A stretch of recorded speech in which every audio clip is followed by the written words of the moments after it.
Hello, in this video I'm gonna show you how to disable the Google Assistant on your Poco phone.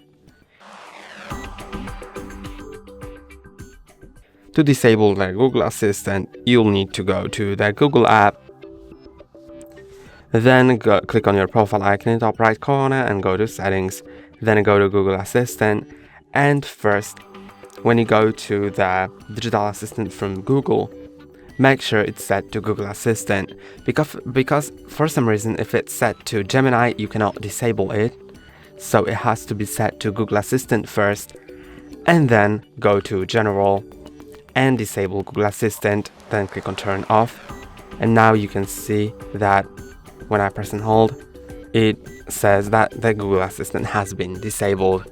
That's all for today. Don't forget to like and subscribe. See you next time.